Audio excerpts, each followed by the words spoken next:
Hello everyone, welcome back to my YouTube channel. आज की video में हम क्लास 11th बायोलॉजी के चैप्टर बायोलॉजिकल क्लासिफिकेशन का नेक्स्ट पार्ट करने वाले हैं। तो एक बार हम जल्दी से रिवाइज़ कर लेते हैं कि अभी तक हमने इस चैप्टर में क्या क्या चीज़ें पढ़ ली हैं। तो यार सबसे पहले तो हमने कहा भाई देखो, चैप्टर का नाम है बायोलॉजिकल क्लासिफिकेशन। अब भाई पूरा चैप्टर पढ़ना है तो कम से कम एक छोटा सा ओवरव्यू तो हमें पता ही होना चाहिए कि हम इस पूरे चैप्टर में क्या किस चीज़ के बारे में बात करने वाले हैं। तो हमने कहा भाई देखो, हम इस पूरे चैप्टर में बात करेंगे कि हमने अपने ऑर्गेनिजम्स को कैसे क्लासीफाई किया कुछ कैटेगरीज़ में। ठीक है, फिर हमने कहा भाई हमें क्लासिफिकेशन की ज़रूरत ही क्यों पड़ी। तो मैंने बहुत ही अच्छे से एग्जांपल के साथ में आपको समझाया था कि भाई देखो, अगर हमें किसी स्टोर में जाना है शॉपिंग करने, तो हमें क्या चाहिए होगा कि भाई हर चीज़ का ना अलग अलग सेक्शन बनाओ, हर चीज़ की अलग अलग कैटेगरी हो, अलग अलग कैटेगरीज़ में हमारे सारा सामान क्लासिफाइड हो। ठीक है, हम ये चाहेंगे। ऐसा तो नहीं होगा सारा मतलब गट्ठर सा एक पड़ा हो, उसमें हमें अपना सामान ढूंढना पड़ रहा है। हाँ जी, सोप चाहिए तो भी उसी में ही ढूंढना है। हाँ जी, चिप्स चाहिए तो भी उसी में ढूंढ रहे हैं। तो ये यार ये तो बेकार बात हो जाएगी। वहीं पे ऐसा हो कि भाई ग्रोसरी का सामान एक जगह, स्नैक्स एक जगह, ठीक है, और बाकी जो अपने डेली यूजेस वाले शैम्पू वगैरह वो सब एक जगह। तो हम यही चीज़ प्रेफर करेंगे कि भाई सब कुछ अच्छे से क्लासिफाइड हो, अच्छे से कैटेगराइज्ड हो। तो यही चीज़ हमें चाहिए थी कि भाई देखो, हमें आगे चल के बहुत सारे ऑर्गेनिजम्स के बारे में पढ़ना है। तो हम ये चाहेंगे कि भाई हम ना ऑर्गेनिजम्स को कुछ ग्रुप्स में क्लासीफाई कर दें जिससे हम उनकी स्टडी इजीली कर पाएँ। ठीक है, फिर हमने कहा भाई ये क्लासिफिकेशन का जो पूरा प्रोसेस है वो स्टार्ट कैसे हुआ। तो हमने कहा भाई देखो, बहुत सारे साइंटिस्ट आए और एक के बाद उन्होंने अपनी अपनी थ्योरीज़ थी। तो हमने सारी थ्योरीज़ पढ़ ली थी। हमने कहा भाई देखो, बहुत सारी थ्योरीज आई, 2 kingdom classification theory, 3 kingdom classification theory, 4 kingdom, 5 kingdom, 6 kingdom. लेकिन भाई हमने कहा भाई इनसे क्वेश्चन बनते हैं इन सारी थ्योरीज से कि भाई किस साइंटिस्ट ने दिया, क्या बेसिस लिए। ठीक है, इन सब के बारे में हम बात कर चुके हैं डिटेल में, बहुत अच्छे से हमने एक एक थ्योरी के बारे में पढ़ लिया था। लेकिन हमने कहा भाई देखो, हम इस चैप्टर में कौन सी थ्योरी को फॉलो करने वाले हैं। तो हमने कहा था कि इस चैप्टर में ना हम अपनी 5 किंगडम क्लासिफिकेशन वाली थ्योरी को फॉलो करेंगे। यानी कि जो 5 किंगडम क्लासिफिकेशन थ्योरी थी वो हमें दी थी R.H. व्हिटेकर ने। उन्होंने कहा था भाई देखो, जितने भी ऑर्गेनिजम्स हैं ना उन सबको मैं 5 कैटेगरीज़ में डिवाइड करता हूँ। कौन कौन सी 5 किंगडम थे, वो 5 किंगडम में क्लासीफाई किया था। सबसे पहला था हमारा मोनेरा, उसके बाद में प्रोटिस्टा, फिर था फंगस, फिर था प्लांटे और फिर था एनिमेलिया। ठीक है, तो बेसिकली मैंने बताया था आपको कि हम इस चैप्टर में इन 5 किंगडम के बारे में पढ़ेंगे। लेकिन मैंने एक और चीज़ बोली थी कि यार देखो, मोनेरा, प्रोटिस्टा और फंगाई, इस चैप्टर में हम बस इन तीनों के बारे में पढ़ेंगे।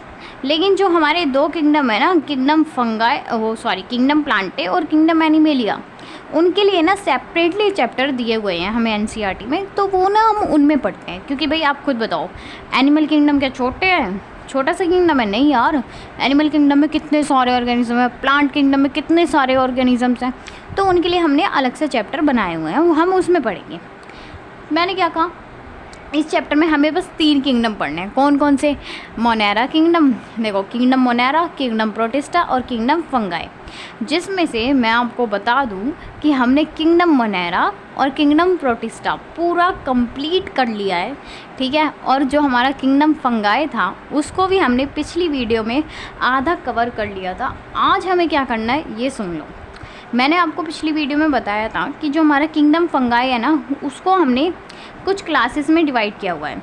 मतलब यार मैंने बताया था कि किंगडम फंगाई है, उसकी 3-4 क्लास है। कौन कौन सी? फाइकोमाइसिटीज़, एस्कोमाइसिटीज़, बेसिडियोमाइसिटीज़ और ड्यूटेरोमाइसिटीज़। तो हमें आज बस इन 4 क्लासेस को पढ़ना है और हमारा किंगडम फंगाई भी कंप्लीट हो जाएगा, ख़त्म हो जाएगा। फिर क्या बचेगा? आप कहोगे चैप्टर तो ख़त्म हो गया फिर तो आज की वीडियो में। नहीं यार, एक और वीडियो बचेगी बस, फिर हमारा ये चैप्टर कंप्लीट हो जाएगा। और उस नेक्स्ट वीडियो में क्या करेंगे, हम नेक्स्ट वीडियो में करेंगे वायरसेस। ठीक है, अब वायरसेस को हमने 5 किंगडम में क्यों नहीं रखा या क्या चीज़ें थी, वो हम कल ही बात करेंगे। अब बस आज हम क्या करने वाले हैं, आज हम अपना जो किंगडम फंगाई है उसको कंप्लीट करने वाले हैं। तो चलो यार, अब हम पढ़ना चालू करते हैं अच्छे से। और आई होप कि आप टाइम टू टाइम चीज़ें रिवाइज़ भी कर रहे होंगे, क्योंकि ये चैप्टर जब ख़त्म हो जाएगा यानी कि कल, तो मैं आपको इस चैप्टर के क्वेश्चंस शेयर करूँगी अपनी शॉर्ट्स में। तो आप उन क्वेश्चंस को करना, जो क्वेश्चन ना हो उसको मेरे को क्वेश्चन नंबर लिख देना कमेंट में किसी भी वीडियो के नीचे, या फिर क्वेश्चन लिख देना, या फिर कोई और भी क्वेश्चन हो जो नहीं आता तो आप मेरे को लिख सकते हैं कमेंट में। मैं आपको ज़रूर 100% गारंटी कह सकती हूँ कि मैं आपको आंसर करूँगी, उस चीज़ को डिटेल में आंसर दूँगी, ठीक है, एक्सप्लेन करूँगी। अब हम शुरू करते हैं। देखो यार, हमने कहा था भाई, हमने अपनी किंगडम फंगाई को 4 क्लासेस में डिवाइड कर दिया, फाइकोमाइसीटीज़, एस्कोमाइसीटीज़, बेसिडियोमाइसीटीज़ और ड्यूटेरोमाइसीटीज़, ठीक है। और मेन चीज़ें तो हम कल पढ़ ही चुके हैं यार, कि भाई माइसीलियम कैसा होता है, सेप्टेट, एसेप्टेट, ये वो बाकी सारी चीज़ें हम पढ़ चुके हैं। तो अब शुरू करते हैं। देखो यार, हम सबसे पहले पढ़ते हैं अपनी पहली क्लास। पहली क्लास वो नहीं कि फर्स्ट क्लास को पढ़ना है, वो तो पढ़ चुके हैं अब, ठीक है। अब हम पढ़ने वाले हैं फाइकोमाइसीटीज़ को। भाई फाइकोमाइसीटीज़ इसमें है क्या? हम कहते हैं भाई फाइकोमाइसीटीज़ में कैसे ऑर्गेनिजम्स आते हैं। हम कहते हैं फाइकोमाइसीटीज़ जो होते हैं इसके अंदर आते हैं हमारे सारे एक्वेटिक ऑर्गेनिजम्स, सारे नहीं मतलब मोस्टली एक्वेटिक होते हैं। हमने कहा भाई देखो, हमने एक चीज़ पढ़ी थी, कल ही पढ़ी थी ये चीज़ हमने कहा था भाई जो फंगाई होती है ना यार, जो हमारी फंगस होती है वो कॉस्मोपॉलिटन होती है। और मैंने आपको कॉस्मोपॉलिटन का मतलब भी बताया था। मैंने कहा था यार देखो, कॉस्मोपॉलिटन का मतलब होता है जो चीज़ हर जगह मिलती है। जैसे कि यार कुछ लोग होते हैं जो कहीं भी चले जाओ हर जगह दिखेंगे, मतलब थोड़े चेप टाइप्स होते हैं वो लोग, हर किसी से उन्हें बात करनी है, हर किसी को लोग जानते हैं, कॉलोनी में हो या स्कूल में हो। हमें ऐसा एक आध पर्सन ज़रूर दिख ही जाता है। आपको कभी दिखा हो तो बताना कि कौन है वो, ठीक है। तो टैग करना उस चेपू पर्सन को, उस कॉस्मोपॉलिटन पर्सन को, ठीक है। तो यार हम कहते हैं भाई फंगस ऐसी होती है जो हर जगह देखने के लिए मिलेगी, ठीक है। अब भाई हर जगह देखने के लिए मिलेगी तो हम कहते हैं जो हमारी फाइकोमाइसीटीज़ होती है ना यार, वो फंगस ऐसी है जो ज़्यादातर हमें पानी में देखने के लिए मिलती है, ठीक है। बाकी जगहों पे भी मिलती है लेकिन मोस्टली पानी में देखने के लिए मिलेगी। और इतना तो हम सब जानते हैं, जो चीज़ पानी में मिलती है उसको हम एक्वेटिक बोलते हैं। तो हमने कहा भाई देखो, जो फाइकोमाइसीटीज़ है वो एक्वेटिक फंगस है, ठीक है। अब हम कहते हैं भाई अपना न्यूट्रिशन कैसे लेते हैं, भाई कैसे खाना खाते हैं। ऐसा नहीं बोलना कि हाँ जी हमारी तरह हाथ से खाते हैं, कैसे मतलब अपना खाना प्राप्त कैसे करते हैं ये, ठीक है। तो हमने ये तो पढ़ा था कि फंगस जो होती है वो हेटेरोट्रॉपिक है, यानी कि वो अपने खाना के लिए किसी और पे डिपेंडेंट है, उस चीज़ को हमने हेटेरोट्रॉपिक बोला था। अब हम कहते हैं जो हमारी फंगस होती है ना यार, ये ना सेप्रोफाइटिक न्यूट्रिशन करती है। इस चीज़ का मतलब हम पढ़ चुके हैं यार, कितनी बारी मैंने आपको बताया। सेप्रोफाइटिक का मतलब होता है जो लोग अपना न्यूट्रिशन मरे हुए ऑर्गेनिज्म से लेते हैं ना यार, कोई ऑर्गेनिज्म मर गया उसके द्वारा अगर आप न्यूट्रिशन ले रहे हो तो उस तरह के न्यूट्रिशन को हम कहते हैं सेप्रोफाइटिक या सेप्रोट्रॉपिक न्यूट्रिशन, ठीक है। तो हम कहते हैं ये जो फाइकोमाइसीटीज़ क्लास है ये क्या करते हैं यार, ये डेड एंड डिकेइंग बॉडीज से अपना न्यूट्रिशन लेते हैं। हमने 2 चीज़ें कही, हमने कहा भाई पानी में मिलते हैं इसलिए हम इन्हें एक्वेटिक बोलते हैं, और डेड और डिकेइंग बॉडीज से अपना न्यूट्रिशन लेते हैं इसलिए हम कहते हैं सेप्रोट्रॉपिक ऑर्गेनिज्म है, ठीक है। अब हम कहते हैं भाई ये ना ऑब्लिगेट पैरासाइट होते हैं, यानी कि यार ऑब्लिगेट पैरासाइट का मतलब क्या होता है कि यार अपने न्यूट्रिशन के लिए किसी और पे डिपेंडेंट है, ठीक है, मतलब किसी और ऑर्गेनिज्म से अपना न्यूट्रिशन ले रहे हैं, ठीक है। ये बात समझ आती है। ऑब्लिगेट का मतलब क्या है यार, ये जो मैंने OBL लिखा है इसका मतलब ऑब्लिगेट होता है। ऑब्लिगेट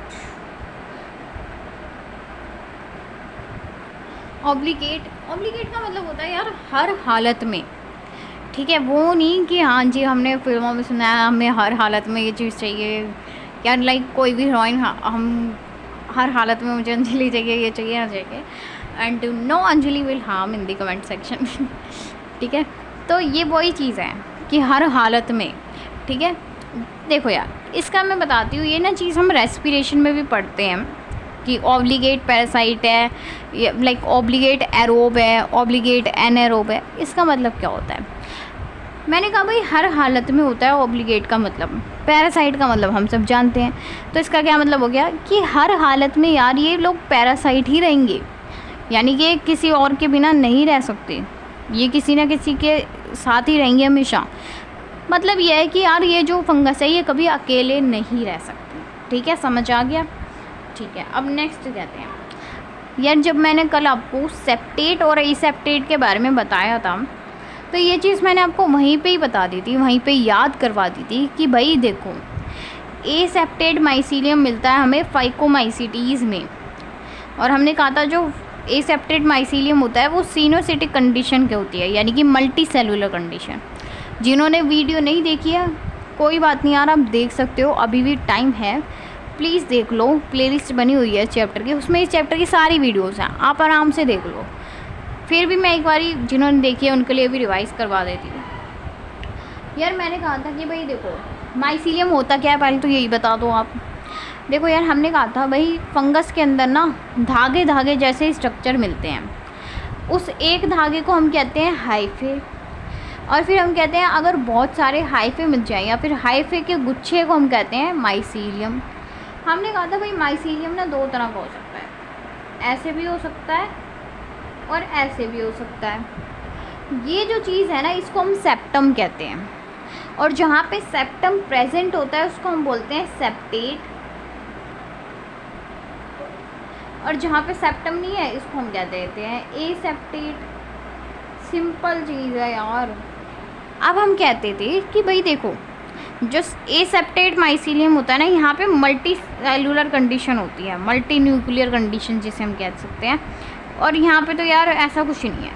तो इसी वर्ड मल्टी न्यूक्लियर वर्ड को ही हम सिनोसिटिक भी कहते हैं। तो वही चीज़ यहाँ पे लिखी हुई है, ये चीज़ मैं वैसे कल बता चुकी थी आपको कि एसेप्टेट माइसीलियम हमें फाइकोमाइसीटीज़ में मिलता है, बट कोई बात नहीं।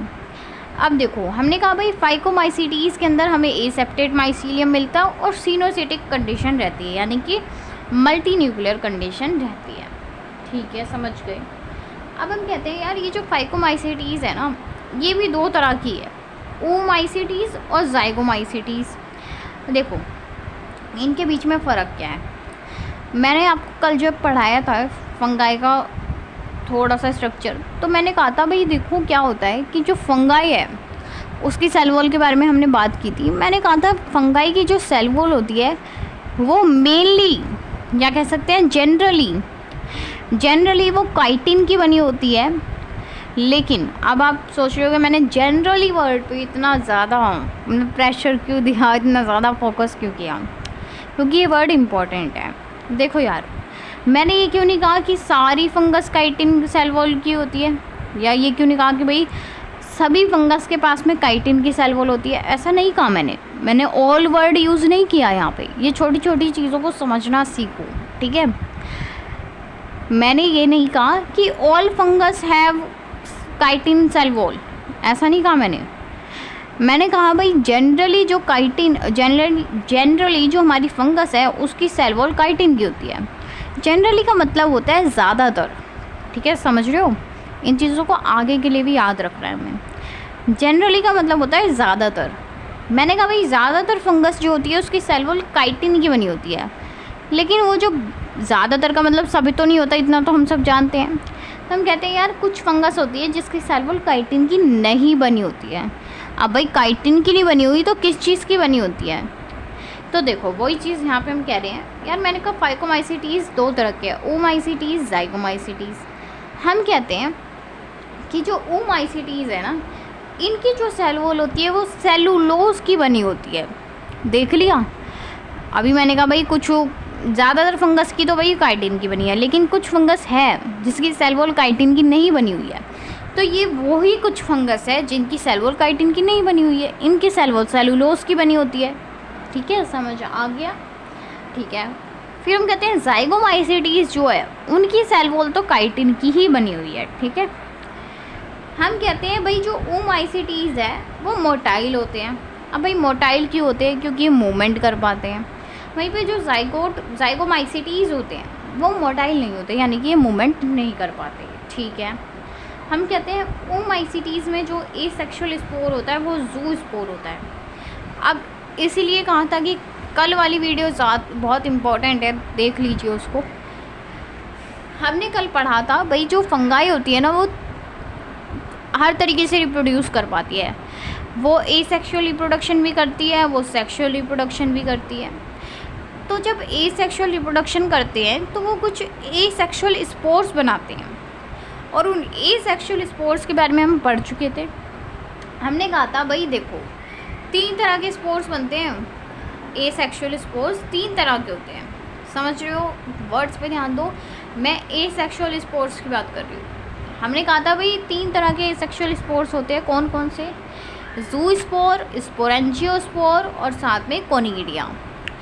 मैंने आपको बताया था जो ज़ूस्पोर होता है, सिर्फ और सिर्फ ज़ूस्पोर जो होता है वो मोटाइल होता है, यानी कि वो जो 3 स्पोर है ना, ज़ूस्पोर, स्पोरेंजियोस्पोर और कोनिडिया, इन तीनों में से सिर्फ एक ज़ूस्पोर है जो मूवमेंट कर सकता है, जो मोटाइल होता है। और अभी अभी हमने क्या पढ़ा कि भाई जो ओमाइसीटीज़ फंगस है ये मोटाइल है, ये मूवमेंट करने वाली है। अब आप एक बात बताओ, एक फंगस है जो मूवमेंट करने वाली है, तो उसके पास में स्पोर भी तो वैसे ही होंगे जो मूवमेंट करने वाले होंगे। और अभी अभी 1 सेकंड पहले बताया है कि ज़ू स्पोर मूवमेंट करने वाले स्पोर हैं, वो मोटाइल स्पोर हैं। तो ये क्या बात, वही चीज़ है भाई, ओमाइसीटीज़ मोटाइल है, चलने फिरने वाली फंगस है, तो इसके स्पोर भी चलने फिरने वाले होंगे, यानी कि ज़ू स्पोर होते हैं। ठीक है, समझ आया? फिर मैं कहती हूँ कि भाई ज़ाइगोमाइसीटीज़ में क्या केस है? ज़ाइगोमाइसीटीज़ तो भाई मूवमेंट करने वाली है ही नहीं, देखो अभी बताया, नॉन मोटाइल होती है, तो इसके पास में तो स्पोरेंजियोस्पोर ही होते हैं। ठीक है, अब हम कहते हैं कि भाई यहाँ पे सिर्फ एसेक्सुअल रिप्रोडक्शन होती है या सेक्सुअल रिप्रोडक्शन भी होती है? तो हम कहते हैं हाँ भाई यहाँ पे सेक्सुअल रिप्रोडक्शन भी होती है, दोनों में ही सेक्सुअल रिप्रोडक्शन भी होती है। ठीक है, तो यहाँ पे टिक लगा देते हैं सेक्सुअल रिप्रोडक्शन के आगे। ठीक है जी। फिर हम कहते हैं, कल मैंने आपको बताया था कि भाई देखो जब सेक्सुअल रिप्रोडक्शन होती है तो उसके ना कुछ स्टेप्स होते हैं। प्लाज्मोगेमी में क्या होता है? साइटोप्लाज्म फ्यूज़ करता है। फिर होती है हमारी कैरियोगेमी में हमारी न्यूक्लियस फ्यूज़ करती है। मैंने आपको यार ये चीज़ कल भी बताई थी, मैं प्लीज़ बोल रही हूँ आप वो वीडियो देख लो, प्लीज़ देख लो, वो वीडियो बहुत ज़्यादा काम की है। देखो यार, मैंने आपको बताया था कि जो फंगस होती है ना वो हर हालत में यार हैप्लॉइड रहेगी। हैप्लॉइड का मतलब एन रहेगी। और आप मेरे को एक चीज़ बताओ, आप लोगों ने देखी सेल साइकिल वाले चैप्टर की वीडियो? मैंने आपको कल बहुत रिक्वेस्ट की थी, और यार जो लोग नए हैं प्लीज़ मैं बोल रही हूँ, देखो यार इस चैप्टर में ना क्या है कि सेल साइकिल चैप्टर का एक टॉपिक लगता है माइटोसिस और मियोसिस, और सेल साइकिल चैप्टर में तो वही चीज़ है पूरी जो मैं पढ़ा चुकी हूँ, और इसलिए यार मैंने वो चैप्टर पहले पढ़ा दिया था। मुझे पता था कि यहाँ पे ये चीज़ें यूज़ होंगी, तो इसलिए यार मैंने वो चैप्टर पहले करा दी थी। आप प्लीज़ सेल साइकिल चैप्टर देख लो यार, मेरे को तो कोई दिक्कत नहीं है, मेरे को तो ये भी पढ़ाना है, वो पढ़ा चुकी हूँ। पर क्या है कि यार आपको समझने में दिक्कत ना आए इसलिए मैं बोल रही हूँ, बाकी यार आपकी मर्ज़ी है, आप समझदार हो। देखो यार मैं कहती हूँ कि जो हमारी फंगस होती है वो हर हालत में हैप्लॉइड रहती है, एन। लेकिन यार हम कह रहे हैं भाई देखो सेक्सुअल रिप्रोडक्शन हो रही है, सेक्सुअल रिप्रोडक्शन में 2 सेल हैं एन एनप्लॉइडी के। ठीक है, ये जो 2 फंगस हैं इनमें सेक्सुअल रिप्रोडक्शन हुई तो ये जुड़ के बन गए 2n। अब आप एक बात बताओ, मैं कह रही हूँ फंगस हमेशा n रहेगी, लेकिन यार यहाँ पे तो 2n है, तो हमें क्या करना होगा, इस 2n से n बनाना होगा। अब मैंने कल आपको थोड़ा सा बता दिया था, अब यार मैं ज़्यादा डिटेल में नहीं बता पाऊँगी अभी, क्योंकि मैं आपसे रिक्वेस्ट ही कर सकती हूँ कि सेल साइकिल चैप्टर की वीडियो देख लो। ठीक है, वहाँ पे बहुत अच्छे से समझाई हुई है यार ये चीज़। देखो यार सिंपली है, 2 प्रोसेस होते हैं, माइटोसिस और मियोसिस। जो जब हमें 2n से n बनाना होता है तो मियोसिस करते हैं। इससे ज़्यादा अगर आपको पढ़ना है तो प्लीज़ आप सेल साइकिल वाला चैप्टर देख लीजिए। जब हमें 2n से n बनाना है तो हमें मियोसिस करना होगा, इतना याद रख लो अगर नहीं देख सकते हो सेल साइकिल वाले चैप्टर की वीडियो। तो यार मैंने क्या कहा, मैंने कहा भाई सिंपली अभी मैंने आपको ये चीज़ कल ज़्यादा अच्छे से समझा दी थी, क्योंकि कल यही टॉपिक करने थे हमें, तभी कह रही हूँ पहले वाली वीडियोस देखा करो। एक फ़्लो में चलोगे ना तो आपके लिए ही बेनिफिशियल रहेगी वो चीज़ें। मैंने कहा भाई देखो सिंपली अभी मैं ये चीज़ समझाना चाह रही हूँ कि फंगस के अंदर जब सेक्सुअल रिप्रोडक्शन होती है तो मियोसिस का प्रोसेस होता है। ठीक है, तो वो मियोसिस कहाँ पे हो रही है, हमें इस चीज़ को देखना है। तो मैं कहती हूँ भाई साइट ऑफ मियोसिस, हम कहते हैं जो ओमाइसीटीज़ है उसके अंदर तो मियोसिस ओ स्पोर के अंदर ही होगी। भाई जैसे एसेक्सुअल स्पोर थे वैसे ही सेक्सुअल स्पोर भी तो होंगे। तो ओ स्पोर हम कहते हैं भाई देखो मियोसिस जो है ना, मियोसिस का प्रोसेस होता है फंगस में, तो मैं कह रही हूँ कि भाई ओमाइसीटीज़ के अंदर वो मियोसिस ओ स्पोर के अंदर हो रही है। वहीं पे जाइगोमाइसीटीज़ के अंदर वो मियोसिस का प्रोसेस जाइगोस्पोर के अंदर हो रहा है। ठीक है, ओके, यही था इनके बीच में डिफरेंस। अब हमें क्या करना है, इनके यार एग्जाम्पल्स याद करने हैं। देखो यार इस चैप्टर में एग्जाम्पल्स याद करने बहुत ज़्यादा ज़रूरी हैं, और मैंने आपको ये चीज़ पहले भी बताई थी कि हाँ भाई आपको डिफ़िकल्टी होएगी एग्जाम्पल्स याद करने में, लेकिन अगर आप सोच के बैठ जाओगे यार इतने सारे एग्जाम्पल्स हैं नहीं हो रहे याद कैसे होंगे, छोड़ो, तो उससे काम नहीं चलेगा। यार कोशिश करो हो जाएंगे। मैंने आपको एक तरीका भी बताया था, एक शीट लिया करो A4 साइज़ की और उस पर सारे एग्जाम्पल्स लिख लिया करो, या फिर शॉर्ट नोट्स बनाने की आदत डालो। ये जो नोट्स हैं इनको हम डिटेल नोट्स कहते हैं, ये भी बनाने ज़रूरी हैं, लेकिन जितने ये वाले नोट्स ज़रूरी हैं उतने ही शॉर्ट नोट्स ज़रूरी हैं। जिस दिन आपका एग्ज़ाम होगा या एग्ज़ाम आने वाले होंगे आप पूरी बुक नहीं पढ़ सकते हो, उस टाइम पे आप शॉर्ट नोट्स पढ़ोगे। ठीक है, तो शॉर्ट नोट्स बनाओ और उसको अभी से ही यार आप क्या करो, रोज़ रात को जितना एक शॉर्ट नोट्स जैसे आपको बना लिया आपने, एक नज़र मार लोगे ना रात को या सुबह उठ के, तो भी बहुत ज़्यादा हेल्पफुल रहेंगे। ऐसे ही याद होती हैं चीज़ें, तो आप क्या कर सकते हो, शॉर्ट नोट्स बनाओ। अगर आप नहीं बना पा रहे हो तो आप मेरे को बता दो, मैं अपने शॉर्ट नोट्स शेयर कर दूँगी आपके साथ। ठीक है, अब देखो एग्जाम्पल्स देखते हैं फाइकोमाइसीटीज़ के। हम कहते हैं भाई चलो ओमाइसीटीज़ और इनके अलग अलग से ही देख लेते हैं, पर वैसे कुछ नहीं, सिंपली आपको फाइकोमाइसीटीज़ के एग्जाम्पल्स याद करने हैं। वैसे हम कहते हैं एक डिसीज़ हो जाती है जिसको हम नाम देते हैं लेट ब्लाइट ऑफ पोटैटो। यहाँ पे ना ध्यान देना, अभी हम एक और वर्ड पढ़ेंगे अर्ली ब्लाइट ऑफ पोटैटो, तो उसमें कंफ्यूज नहीं होना, यहाँ पे लेट ब्लाइट है। हम कहते हैं एक भाई बीमारी हो जाती है, आलूओं में होती है, हमें नहीं होती। आप आलू हो ये बात ठीक है, लेकिन आलू जैसे वो मोटे, लेकिन यार सॉरी मजाक नहीं उड़ा रही हूँ, जस्ट यार फन, ठीक है, बुरा मत मानना। तो हम कह रहे हैं कि भाई देखो ये ना बीमारी सब्जियों में होती है, स्पेशली आलू में। हम क्या कहते हैं, हम कहते हैं कि डिसीज़ होती है लेट ब्लाइट ऑफ पोटैटो। ये भी एक फंगस की वजह से होती है, और वो फंगस यार हमारी फाइकोमाइसीटीज़ में ही आती है। और उस फंगस का नाम क्या होता है ये याद करते हैं, उसका नाम होता है फाइटोप्थोरा इंटेंसिस। ठीक है, फाइटोप्थोरा इंटेंसिस। आपको क्वेश्चन अलग अलग तरह से आ सकता है, लेट ब्लाइट ऑफ पोटैटो किसकी वजह से होती है, या फिर इसका नाम दे देंगे फंगस का फाइटोप्थोरा इंटेंसिस से कौन सी बीमारी होती है, तो हम कहेंगे भाई उससे लेट ब्लाइट ऑफ पोटैटो होता है। ठीक है, फिर एक और आता है, एक और डिसीज़ होती है जिसका नाम होता है white rust disease, white rust of crucifer, mustard या फिर ब्रासिका। तो हम कहते हैं ये जो वाइट रस्ट वाली डिसीज़ है ये भी एक फंगस कॉज करती है जिसका नाम होता है एल्ब्यूगो। ठीक है, हमने अभी दो एग्जांपल्स पढ़े, फाइटोप्थोरा इंटेंसिस और साथ में एल्ब्यूगो। ठीक है, मेरे साथ साथ में बोल के याद करो, आराम से याद हो जाएंगे। फिर हम कहते हैं अब भाई जाइगोमाइसीटीज़ के भी एग्जाम्पल्स लिख लेते हैं। इसका एक बहुत ही फेमस एग्जाम्पल है जिसका नाम होता है राइजोपस। राइजोपस भी यार एक बीमारी कॉज करता है जिसको हम कहते हैं ब्लैक ब्रेसिका मोल्ड। ठीक है, आप एग्जाम्पल याद रखो राइजोपस और म्यूकर। ठीक है, तो यार एक बार दोबारा से याद कर लेते हैं अपने फाइकोमाइसीटीज़ के एग्जाम्पल्स।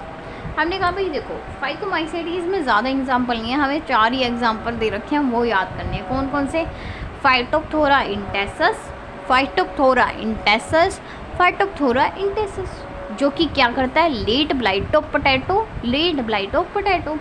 हमने कहा Phytophthora infestans late blight of potato, late blight of potato disease cause करता है। ठीक है, उसके बाद में फिर हम कहते हैं, फिर आता है हमारा एल्ब्यूगो। क्या आता है, एल्ब्यूगो, दोबारा बोलो एल्ब्यूगो। और एल्ब्यूगो क्या करता है, वाइट रस्ट वाली डिसीज़ कॉज करता है। ठीक है, फिर हम कहते हैं एक और एग्जांपल आता है जिसका नाम होता है राइजोपस। राइजोपस इसको हम कहते हैं ब्लैक ब्रेसिका मोल्ड, दोबारा बोलो मेरे साथ, राइजोपस, 2 बार बोलो, राइजोपस, राइजोपस। राइजोपस को हम बोलते हैं ब्लैक ब्रेसिका मोल्ड। ठीक है, 3 एग्जाम्पल्स हो गए यार। लास्ट एग्जाम्पल बचता है हमारा म्यूकर। ठीक है, तो हमने 4 एग्जाम्पल्स याद कर लिए हैं। कौन कौन से? सबसे पहले आता है हमारा Phytophthora infestans, late blight of potato disease cause करता है। फिर आता है हमारा एल्ब्यूको जो कि वाइट रोस्टी डिजीज़ कोज करता है। फिर आता है हमारा राइजोपस जिसको हम ब्लैक ब्रेसिका मोल्ड भी बोलते हैं। फिर आता है हमारा म्यूकर। तो कंग्रेचुलेशंस, हमको 4 एग्जाम्पल्स याद हो गए हैं अपने फाइकोमाइसीटीज़ के। ठीक है, अब उसके बाद में इसी तरीके से आ जाती है हमारे पास में अपनी अगली क्लास जिसका नाम होता है एस्कोमाइसीटीज़। एस्कोमाइसीटीज़ भाई ये भी ऐसे होते हैं, ये भी डेड और डीकेइंग बॉडी से ही अपना न्यूट्रिशन लेते हैं, जैसे फाइकोमाइसीटीज़ ले रही थी, यानी कि मरे गड़े सड़े गले कीड़े मकोड़ों से अपना, कीड़े मकोड़ों या फिर ऑर्गेनिज्म से अपना खाना लेते हैं। और ये जो फंगस होती है यार, ये ना डंग के ऊपर भी मिल जाती है। ठीक है, और ये भी पैरासाइट होते हैं, जैसे कि वो ऑब्लिगेट पैरासाइट्स थे, ये भी पैरासाइट होते हैं। हम कहते हैं भाई यहाँ पे ना ज़्यादातर जो इनके मेंबर्स होते हैं, यानी कि जो ज़्यादातर इनमें आती हैं फंगस, वो मल्टी सेलुलर होते हैं। लेकिन यार कुछ फंगस यहाँ पे यूनिसेलुलर भी होती है।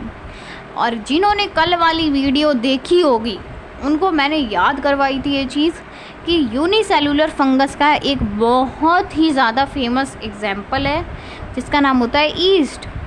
और मैंने बताया था कि भाई ईस्ट बहुत काम वाली चीज़ है। ईस्ट को तो हम आए दिन इस्तेमाल करते रहते हैं। आपके बड़े आप पिज़्ज़ा खाते हो ना, पिज़्ज़ा का वो जो डो बनता है, जो नीचे का, अरे यार नीचे क्या बोलते हैं उसको, क्रस्ट, अलग अलग वेराइटीज़ नहीं आती, थिन क्रस्ट पिज़्ज़ा, ये पिज़्ज़ा वो पिज़्ज़ा, पता ना आपका फेवरेट पिज़्ज़ा कौन सा है। ठीक है, तो यार वो जो, यार कैसे बताऊँ, वो जो आप समझ लो यार, वो जो नीचे का क्रस्ट होता है, वो रोटी टाइप जो होता है, वो रोटी जो बनती है, मतलब जिसके ऊपर यार पिज़्ज़ा की सारी टॉपिंग वगैरह गिरती है, तो वो जो पिज़्ज़ा का वो जो नीचे वाला एरिया होता है गोल सा, वो क्या होता है उसके लिए, जैसे मम्मी रोटी के लिए आटा गूंथती है वैसे ही उसके लिए भी आटा गूंथता है। ठीक है, मैदे वगैरह का, तो उस मैदे में ना ईस्ट डालते हैं हम, ये ही ईस्ट डालते हैं। ठीक है, उसी वजह से वो मतलब ऐसे फ्लफ़ी टाइप हो जाता है, मोटा, फिर आपका पिज़्ज़ा उसी वजह से यार इतना टेस्टी लगता है आपको। समझ रहे हो आप? तो मतलब सिर्फ ऐसा नहीं है भाई पिज़्ज़ा खाने से मतलब है, पिज़्ज़ा बन रहा है उसके अंदर क्या चीज़ डल रही है, हाँ ये भी पता होना चाहिए, लेकिन वो क्या चीज़ है उसकी स्टडी भी तो करनी है ना हमें। समझ रहे हो आप? तो यार सिर्फ खाने से मतलब रखा करो, ठीक, खिलाने से भी रखा करो और साथ में पढ़ने से भी मतलब रखो। ठीक है, तो ये वही ईस्ट है। अब भाई आप मत भूलना, अगर एग्ज़ाम में क्वेश्चन आ गया ज़रूर याद कर लेना ये पिज़्ज़ा वाली स्टोरी और आंसर को टिक कर आना, या फिर लिखना होगा तो लिख आना। ठीक है, लेकिन नंबर लेके आना तो हम कहते हैं कि यहाँ पे जो एस्कोमाइसीटीज़ होते हैं, यहाँ पे मोस्टली मेंबर मल्टी सेलुलर होते हैं, लेकिन कुछ यूनिसेलुलर भी होते हैं, जैसे कि हमारी यूनिसेलुलर फंगस ईस्ट हो गई। ठीक है, अब हम कहते हैं भाई इनका माइसीलियम कैसा होता है। आप ये प्राइमरी माइसीलियम और सेकेंडरी माइसीलियम को भी छोड़ सकते हो, कोई दिक्कत वाली बात नहीं है।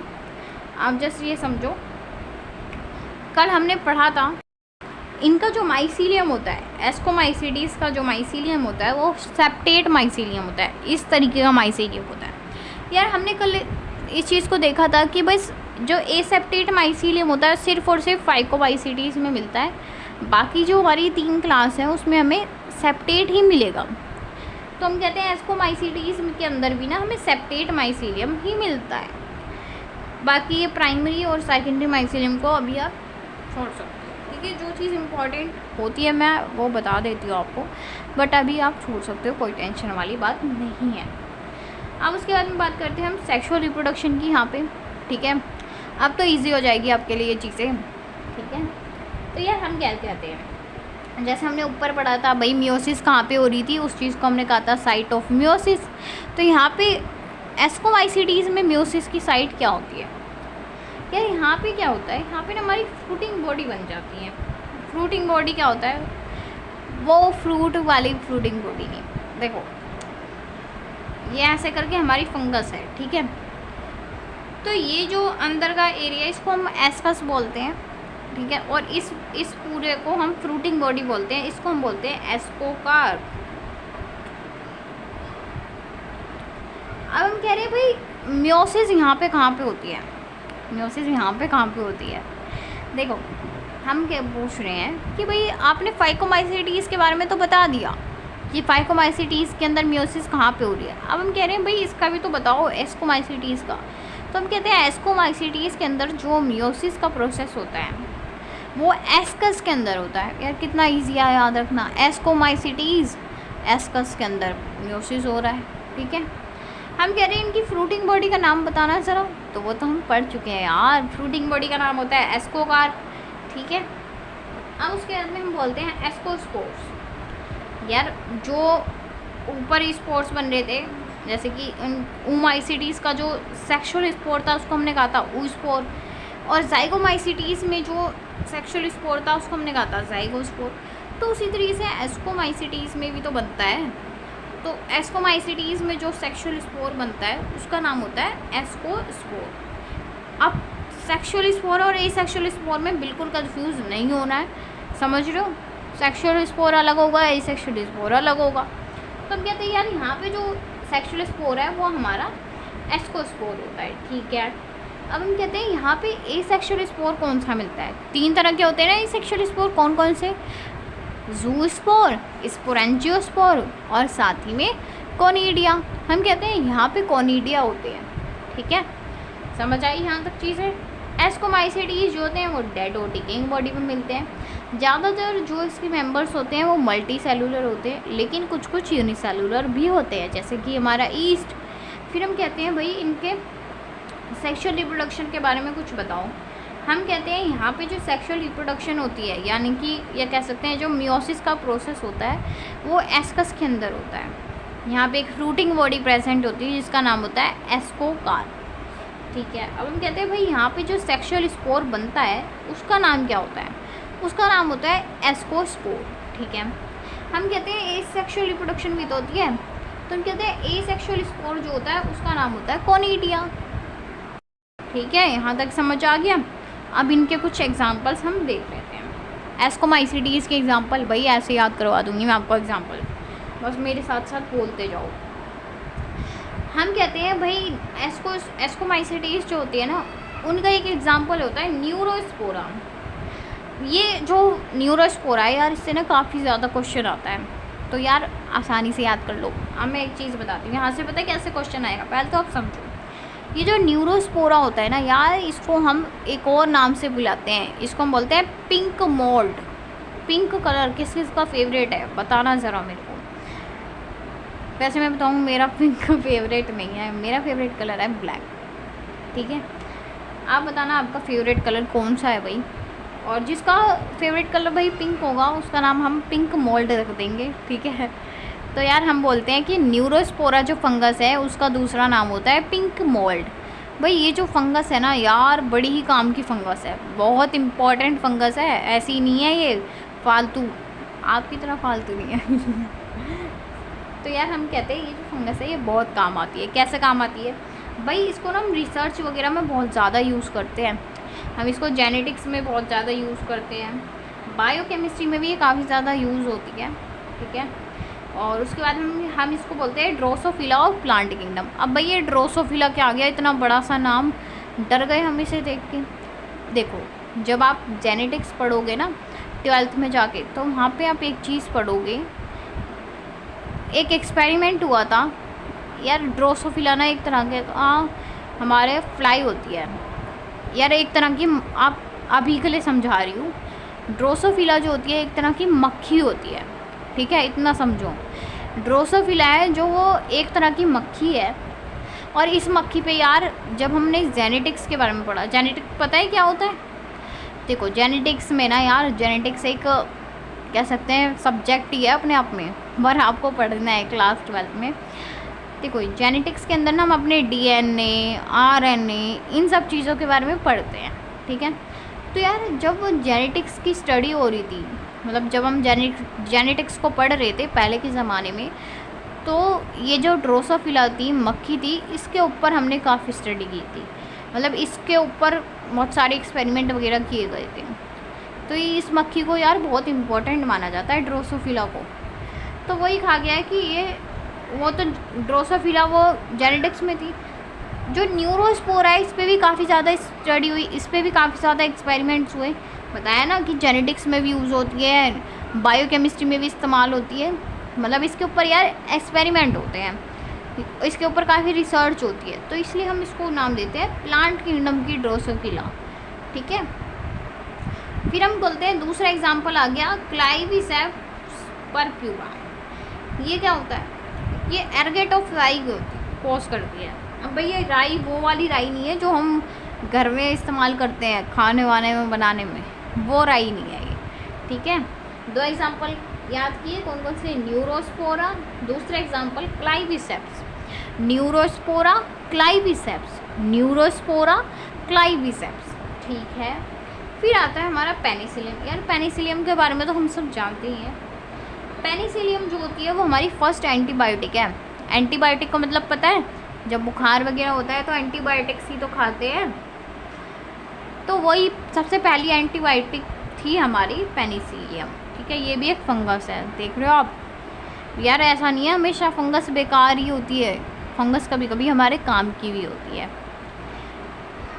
उसके बाद में हम बोलते हैं यार, आपने पेनिसिलियम रॉकफोर्टी का नाम सुना है? नहीं सुना होगा मुझे पूरा भरोसा है नहीं सुना होगा, और यार सुनोगे भी कैसे।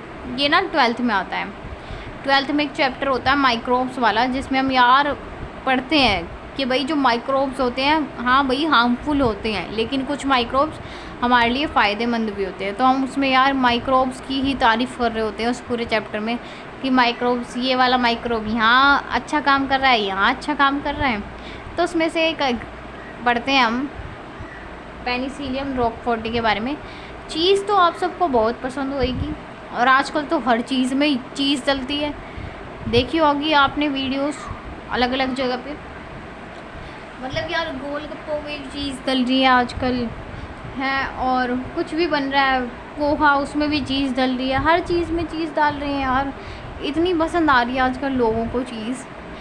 तो हम कह रहे हैं भाई वो एक तरह की चीज़ भी ना ऐसे नहीं होती कि सारी एक जैसी चीज़ होंगी, अलग अलग तरह की चीज़ होती है यार। आपने देखा होगा मोज़रेला चीज़, और भी बहुत सारी चीज़ आती है, अलग अलग चीज़ में भी ना वैरायटीज़ आती है। एक वो चीज़ होती है जो टॉम एंड जेरी में हम देखते हैं, जो कि ऐसे होती है, येलो कलर की, बड़े बड़े छेद होते हैं इसमें।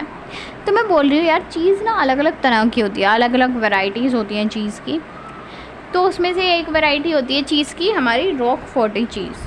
ठीक है, तो वो जो चीज़ है ना वो बनती है इस फंगस की वजह से, पेनिसिलिन रॉकफोर्टी की वजह से। देख रहे हो आप कितनी काम की है हमारी फंगस। तो यार हमें कितने एग्जाम्पल्स याद हो गए? 4 एग्जाम्पल याद हो गए एस्कोमाइसीटीज़ के।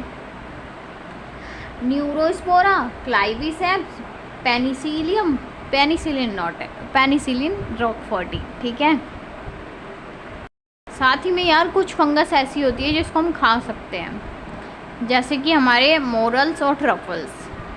ठीक है, 2 फंगस होती हैं जिसको हम खा सकते हैं, मोरल्स और ट्रफल्स। अब ये मत सोचना हाँ जी मार्केट जाके मांग रहे हो मोरल्स दे दो, ट्रफल्स दे दो, ऐसे नहीं मिलेगी यार, बहुत महंगी मिलती है हमें मोरल्स और ट्रफल्स। ठीक है, और वैसे दिखने में तो बेकार सी लगती है, गंदी सी लगती है, पर उसको हम खा सकते हैं। सर्च करके देखना मोरल्स और ट्रफल्स। ठीक है, तो ये थे हमारे एस्कोमाइसीटीज़ के बारे में। एस्कोमाइसीटीज़ पढ़ लिया, उसके एग्जांपल्स पढ़ लिए, उसके एग्जांपल्स याद कर लिए यार हमने। हो रहे हैं याद आपको एग्जांपल्स? चलो एक बार दोबारा से देखते हैं एस्कोमाइसीटीज़ के एग्जांपल। सबसे पहले न्यूरोस्पोरा, फिर आ गए क्लाइवीसेप्स, फिर आ गया पेनिसिलियम, फिर पेनिसिलिन नोटेटम, पेनिसिलिन रॉकफोर्टी, यार मैं बार बार पेनिसिलिन रॉकफोर्टी। उसके बाद में आ जाते हैं हमारे कुछ एडिबल फंगस जिसको हम खा सकते हैं, जैसे कि मोरल्स और ट्रफल्स। तो ये थे एस्कोमाइसीटीज़ के एग्जाम्पल्स। अब हम अपनी नेक्स्ट क्लास पढ़ते हैं जिसका नाम है बेसिडियोमाइसीटीज़। ये वो फंगस है जो सबसे ज़्यादा देखने के लिए मिलती है। मशरूम खाई है सबने? मशरूम पसंद भी होगी यार बहुत लोगों को, मुझे ठीक ठीक लगती है यार, मतलब सही लगती है। आपको कैसी लगती है बताना मेरे को। कुछ लोगों को तो यार मशरूम से एलर्जी भी होती है। तो वो जो मशरूम होती है ना यार, वो एक फंगस होती है, और वो पता है कौन सी फंगस है? वो इसी क्लास में आती है, बेसिडियोमाइसीटीज़ में। और उसका भी साइंटिफिक नेम हम अभी पढ़ेंगे थोड़ी सी देर बाद। तो चलिए शुरू करते हैं अपना बेसिडियोमाइसीटीज़ को पढ़ना। हम कहते हैं भाई ये जो बेसिडियोमाइसीटीज़ है ना, ये वो फंगस है जो सबसे ज़्यादा देखी जाती है, ठीक है। हम कहते हैं कि ये जो फंगस है ये लकड़ी को बहुत अच्छे से डिकम्पोज कर देती है, तो हम कहते हैं बेस्ट डिकम्पोजर ऑफ वुड होती है, ठीक है। अब हम कहते हैं भाई ये मिलती कहाँ पर है? वैसे तो हम जानते हैं फंगस हर जगह मिलती है, लेकिन ये जो पर्टिकुलरली ये क्लास है ये कहाँ पे मिलती है? ये हमें मिट्टी में मिल जाती है, यानी कि सॉइल में मिल जाती है, ये हमें लकड़ी के टुकड़ों पे मिल जाती है, इसलिए इसको हम लॉग्स बोलते हैं। जो लकड़ी के टुकड़ों पे मिलती है ना, इसलिए हम लॉग्स बोलते हैं। फिर हम कहते हैं कुछ ये पैरासाइट्स की तरह भी मिल जाते हैं, यानी कि दूसरे ऑर्गेनिज्म के साथ में चिपके हुए मिल जाते हैं, ठीक है। अब कहते हैं भाई इनकी सेक्सुअल रिप्रोडक्शन की बात कर लेते हैं थोड़ी सी। हम कहते हैं भाई जैसे हमने देखा फाइकोमाइसीटीज़ में भी देखा कि मियोसिस कहाँ पे हो रही है, एस्कोमाइसीटीज़ में भी देखा कि मियोसिस कहाँ पे हो रही है। एस्कोमाइसीटीज़ में कहाँ पे हो रही थी मियोसिस? एस्कस के अंदर। उसी तरीके से यहाँ पे जो हमारी सेक्सुअल रिप्रोडक्शन है वो बेसिडियम के अंदर हो रही है, ठीक है। एस्कोमाइसीटीज़ में एस्कस के अंदर हो रही थी, यहाँ पे मियोसिस बेसिडियम के अंदर हो रही है। एस्कोमाइसीटीज़ की जो फ्रूटिंग बॉडी थी उसका नाम क्या था? एस्कोकार्प। यहाँ पे बेसिडियोमाइसीटीज़ की जो फ्रूटिंग बॉडी होती है उसका नाम होता है बेसिडियोकार्प। सिंपल है यार, ठीक है। एस्कोमाइसीटीज़ के अंदर जो हमारे सेक्सुअल स्पोर बन रहे थे उसका नाम क्या था? एस्कोस्पोर। वहीं पे जो बेसिडियोमाइसीटीज़ के अंदर सेक्सुअल स्पोर बन रहे हैं उसका नाम होता है बेसिडियोस्पोर, ठीक है जी। बहुत सिंपल चीज़ है। अब हम कहते हैं यार एक चीज़ बहुत इम्पोर्टेंट, यहाँ से क्वेश्चन जो आता है, हम बोलते हैं बेसिडियोमाइसीटीज़ के पास में सेक्सुअल रिप्रोडक्शन होती है, ठीक है। हम कहते हैं यहाँ पे सेक्सुअल रिप्रोडक्शन तो हो रही है, लेकिन यार यहाँ पे ना सेक्स ऑर्गन नहीं होते। अरे यार ये तो हम सबको पता है, अगर सेक्सुअल रिप्रोडक्शन हो रही है तो उसके लिए हमें कुछ सेक्स ऑर्गन्स भी तो चाहिए होंगे, ठीक है। तो हम कह रहे हैं यार यहाँ पे सेक्सुअल रिप्रोडक्शन तो होती है, लेकिन यहाँ पे सेक्स ऑर्गन्स नहीं होते।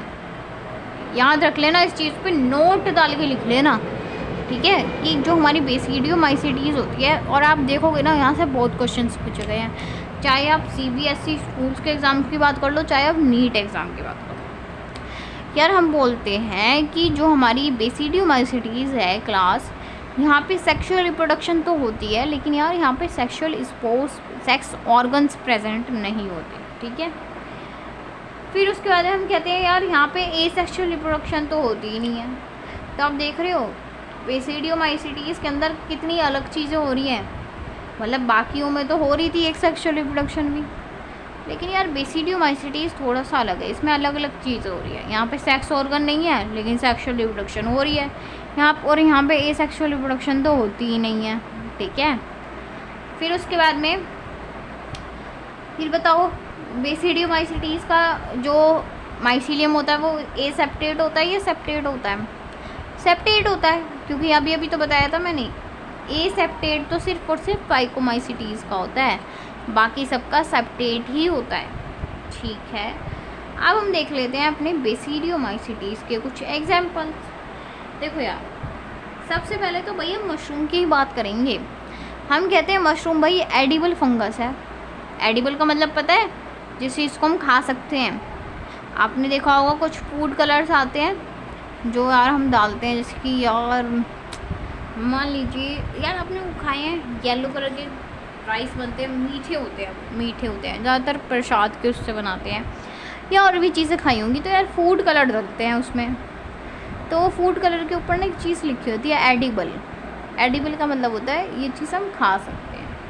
तो हम बोलते हैं भाई एडिबल फंगस बताओ बेसिडियोमाइसीटीज़ में, तो वही मशरूम होती है। अभी तो बताया मशरूम एक फंगस है जिसको हम खा सकते हैं, तो हम उसको बोलते हैं एडिबल फंगस। उसका भाई साइंटिफिक नेम क्या है? मशरूम तो चिल्लाते रहते हो, उसका बायो में क्या नाम है, उसका नाम है एगेरिकस कैम्पेस्ट्रिस।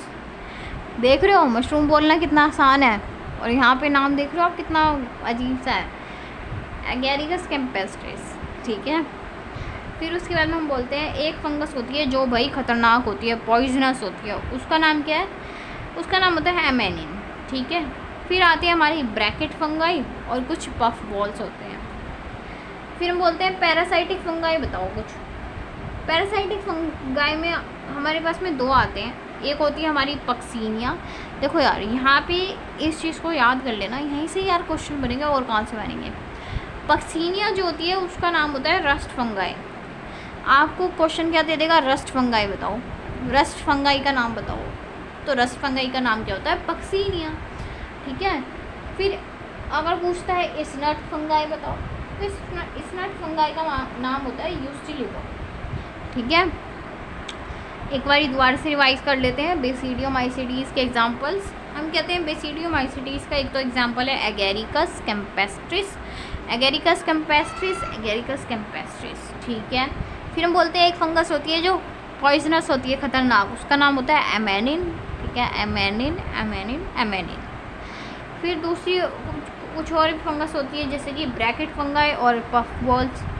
फिर कुछ आती है हमारी पैरासाइटिक फंगाई जैसे कि रस्ट फंगाई का नाम होता है पेनिस पक्सीनिया, और स्नट फंगाई का नाम होता है, क्या होता है बताओ, यूस्टिलिगो। ठीक है, तो ये थे हमारे बेसिडियोमाइसीडीज़ के examples, Agaricus campestris, Amanita, bracket fungi, puff balls, Ustilago और पक्सीनिया। आई होप कि आपको बेसिडियोमाइसीडीज़ भी याद हो गया होगा, बेसिडियोमाइसीडीज़ भी समझ आ गया होगा। अब बढ़ते हैं अपनी लास्ट क्लास के ऊपर। यार देखो, अब हमारी लास्ट क्लास बचती है जिसका नाम होता है ड्यूटेरोमाइसीडीज़। ड्यूटेरोमाइसीडीज़ जो होती है इसके बारे में हम लोग क्या क्या चीज़ें बोलते हैं, हम कहते हैं यार ये लीटर का बेस्ट डिकम्पोजर होता है। अगर आपसे क्वेश्चन आता है ओवरऑल बेस्ट डिकम्पोजर कौन है, तो वो है बेसिडियोमाइसीडीज़। लेकिन आपसे स्पेशली पूछ रहा है कि लीटर, इसे लाइटर नहीं समझना, वो वाला लाइटर नहीं है ये, लीटर। हम कहते हैं लीटर का बेस्ट डिकम्पोजर कौन सा है, तो वो कहेंगे ड्यूटेरोमाइसीडीज़। ठीक है, और ये जो फंगस है यार इसको हम डस्टबिन ग्रुप भी बोलते हैं। देख रहे हो आप यार, मतलब यहाँ फंगस में भी ऐसी चीज़ें हैं, डस्टबिन ग्रुप। ऐसे ही हम अपने फ्रेंड्स को नहीं बोलते रहते यार ये डस्टबिन है, किसी काम का नहीं है, कूड़ा है, ये वो। तो यार यहाँ पे भी यही चीज़ें हैं, कहीं भी जाओगे कुछ ना कुछ ऐसा मिलेगा आपको जहाँ पे किसी एक इंसान, किसी एक ग्रुप को ऐसे शब्दों से पुकारा जा रहा है। तो ये जो हमारी क्लास है इसको हम बोलते हैं डस्टबिन ग्रुप ऑफ फंगाई। ठीक है, हम कहते हैं ये जो होते हैं ये मिनरल साइकिलिंग में हेल्प करते हैं। अगर आपसे क्वेश्चन पूछा जाता है कि कौन सी फंगस है जो मिनरल साइकिलिंग में हेल्प करेगी, तो फिर हम कहेंगे ड्यूटेरोमाइसीडीज़। अब बोलते हैं कि यहाँ पे भाई कौन सी स्पोर्स बन रहे हैं, एसेक्सुअल रिप्रोडक्शन होती है ना, तो 3 तरह के स्पोर होते हैं एसेक्सुअल स्पोर। सबसे पहला होता है हमारा ज़ूस्पोर, फिर होता है हमारा स्पोरेंजियोस्पोर, और थर्ड होता है कोनिडिया। तो हम कहते हैं ड्यूटेरोमाइसीडीज़ के अंदर कोनिडिया बनते हैं। ठीक है, इसकी बॉडी कैसी होती है, इसकी बॉडी मल्टी सेलुलर होती है, सेप्टेट होते हैं। ठीक है, बस इतना ही याद रखो। अब आप देख रहे होगे भाई, अभी तक हम देख रहे थे, अभी तक हमने जो 3 क्लासेस की उसमें हमने सेक्सुअल रिप्रोडक्शन की बात की थी, लेकिन यार यहाँ पे तो हम कुछ बात ही नहीं कर रहे सेक्सुअल रिप्रोडक्शन की। यार बात इसलिए नहीं कर रहे क्योंकि यहाँ पे सेक्सुअल रिप्रोडक्शन होती ही नहीं है, समझ रहे हो आप। बेसिडियोमाइसीडीज़ के अंदर एसेक्सुअल रिप्रोडक्शन नहीं हो रही थी, ड्यूटेरोमाइसीडीज़ के अंदर सेक्सुअल रिप्रोडक्शन नहीं हो रही है। दोबारा सुनो, बेसिडियोमाइसीडीज़ के अंदर एसेक्सुअल रिप्रोडक्शन नहीं होती थी, ड्यूटेरोमाइसीडीज़ के अंदर सेक्सुअल रिप्रोडक्शन नहीं होती है। ठीक है, अब इनके एग्जांपल्स देख लेते हैं। हम कहते हैं इनका एग्जांपल होता है कलेक्टोट्रियम। ये क्या करता है, इनकी कौन सी बीमारी करता है ये देख लो। कलेक्टोट्रियम क्या करता है, ये red rot of sugarcane कर देता है। भाई इसका क्या मतलब है, जो लोग गाँव में रहते होंगे मतलब, या फिर जिन मतलब गांव में जाते रहते होंगे या जिनको पता होगा थोड़ा बहुत, तो वो देखो, आप लोगों ने गन्ना खाया होगा यार। वैसे गन्ना किस किस को पसंद है बताओ? मुझे तो सही लगता है, लाइक मतलब अच्छा लगता है। तो यार हम लोग देखते हैं भाई, कुछ कुछ ना ऐसा होता है कि हमारा शुगर केन है, गन्ने को शुगर केन बोलते हैं, पता है ना? ये हमारा शुगर केन है। तो यार यहाँ पे ना नीचे हमें कुछ ऐसे लाल लाल धागे देखने को मिलते हैं। किस किस ने देखा है बताना। तो यार क्या होता है कि हमें ना ऐसे लाल लाल धागे देखने के लिए मिल जाते हैं। वो जो लाल धागे हैं वो इसी की वजह से बनते हैं, हमारे यही कोलेट्रोटियम की वजह से, ठीक है। उसके बाद में फिर एग्जाम्पल आता है हमारा ऑल्टरनेरिया सोलानी।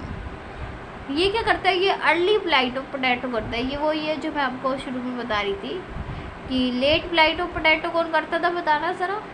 फाइटोप्थोरा इंटेंसिस, ठीक है। और ये जो अर्ली फ्लाइट ऑफ पोटैटो है ये ऑल्टरनेरिया सोलानी करता है।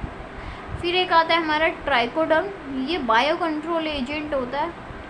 इसको हम पढ़ते हैं +2 में। मैंने अभी बताया ना माइक्रोब्स वाला जो चैप्टर है उसमें इसको भी पढ़ते हैं हम, ट्राइकोडर्म को। फिर आता है ट्राइकोफ्थोन इंटेरोलिगेट। ये क्या करता है? ये रिंग वॉर्म कर देता है। सुना होगा आपने, दांत खाज खुजली तो वही, ठीक है, रिंग वॉर्म कर देता है। और साथ में एथलीट्स फुट भी करता है। तो यार ये था हमारे ड्यूटेरोमाइसीटीज। अब हमको मैं एक गुड न्यूज़ दे दूँ। इस चैप्टर में जो हमें 3 किंगडम पढ़ने थे, मोनेरा, प्रोटिस्टा